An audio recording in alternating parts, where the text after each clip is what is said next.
Le 19 novembre 1944, Roger Vessette, maréchal des logis, est en tête d'un peloton de reconnaissance, la compagnie des tirailleurs marocains Tanks Destroyer. Sa mission est de progresser à l'est de Mulhouse par la route entre la forêt de Hart et le Rhin. Il reçoit l'ordre de pousser jusqu'au pont de Chalampé. Ils sont les éclaireurs Lapa. À l'entrée du village de Humbourg, son automitrailleuse Nîmes est touchée. Elle flambe. L'histoire mémorable de la traversée de ce village débute. Sur le marchepied des chars, nous avons des mines. Des mines grandes comme ça. Hein. Les Allemands, ils s'appellent ça les ténarbines. Nous, c'est grosses mines comme ça. Mais alors, il n'y a pas les allumeurs. Les allumeurs sont dans une petite boîte à bois, dans un coffre ou autre. Alors, c'est-à-dire que quand tu touches une mine, comme une balle pareille, tu fous le feu, ça flambe, c'est tout. Nous, on en avait eu de chaque côté, 3 de chaque côté, ça faisait 8. Alors, on était touché avec les 5 packs de mitrailleuses, ça fait une grande flamme de 10 mètres de haut. Alors, celui qui me suivait, il ne savait pas ce qui se passait, il disait Libre détruite. Il croyait qu'on était allé antique. Et total, on tenait le coup. Moi, j'avais l'antenne radio qui avait été coupée. Et alors, comme on arrivait à ce moment-là, on n'avait pas les chars à chenilles. On avait une automitrailleuse à pneus. On s'est arrêté au château, nous. J'ai regardé la jumelle. D'abord, c'était tout raide de petits landaux à Hambourg. C'était la plaine, quoi. C'était libre, quoi. Mais les Allemands étaient au village de Hambourg. Ils ne nous ont pas entendu arriver. On a eu des chenilles, ils nous ont entendu arriver à 10 km. Les chenilles, les chars, ils se faisaient on les entendait arriver, que ce soit les tigres ou les panthères, on les entendait arriver en face. Alors tu penses, on fait gaffe. Mais là, ils ne nous avaient pas entendu arriver. Et c'était calme. Alors quand tu vois que c'est calme, c'est dangereux. Quand tu rentres dans ce village et que tu vois tout fermé, pas un tu ça y est. C'est là où il faut se méfier. Alors, nous, on arrive à l'entrée de Hambourg, je me rappelle, c'était moi, hein. C'était pas un autre. Je regarde la jumelle, je vois rien. Alors, tu ne peux pas rester comme ça, tu ne peux pas dire, parce que toute la colonne, alors, lui, avancez. Tu as toute la colonne qui arrive. T'as les tirailleurs, tous les tirailleurs, les Sherman, les canons, l'artillerie, tout est derrière. C'est une colonne de 5 ou 6 km. Hein.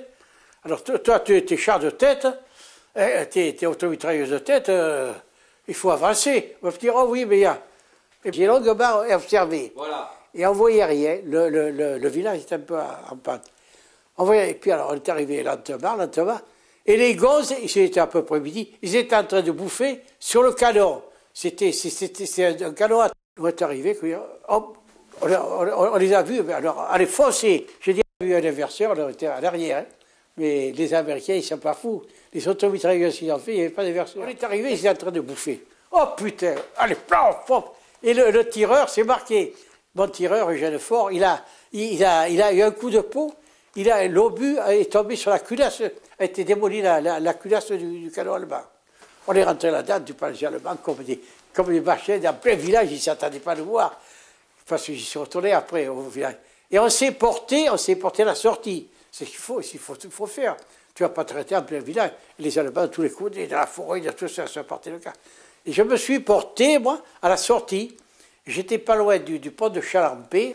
Et alors, on n'était pas très loin, nous. On était à la sortie du village.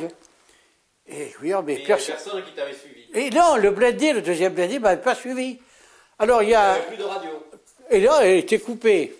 Alors, bon, moi, j'ai tiré les obus, parce que dans la forêt, ils étaient les Allemands. Je tirais, je suis resté à peu près 2 heures. Hein.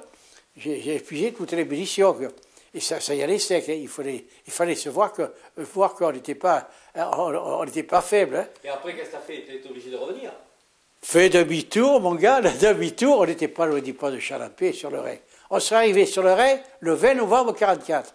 Et tu sais comment on a traversé le Rhin? En février. Pour une connerie. Et figure-toi que si ça se serait pas de la guerre, celui qui n'a pas suivi, il aurait été foutu en l'air, le chef de char. Et alors, on a fait demi-tour, alors on est repassé le village, il y avait déjà un barrage, on a sauté pour passer le virage. Et on est arrivé à la sortie d'Hambourg pour revenir sur notre route là. Et alors, ils croyaient que c'était un char allemand qui arrivait. Alors, ils étaient déjà, pour faire la contre-offensive, les tirailleurs, les TD, tout, qui allaient nous tirer sur la gueule. Et heureusement qu'on est arrivé à temps. Et moi, j'entendais à la radio, libre, détruit l'offensive, stoppé, tout. C'est pas vrai que j'étais encore vivant. Oh, mais ça a été un coup formidable, là. Et alors après, on s'est retiré. Puis, et tu les retrouves, qu'est-ce qui se passe là? Ils sont surpris de te voir arriver. Ah ben oui, bien sûr, ils allaient me tirer sur la gueule parce que c'était loin. C'était une longue ligne droite. Et on a foncé pour faire demi-tour. C'était pas le moment de rester sur place. Parce que les Allemands, une fois qu'on est parti, ils réoccupaient le village. Ça t'a valu une citation, ça, non? Oui, une citation à la division, mais c'est marqué.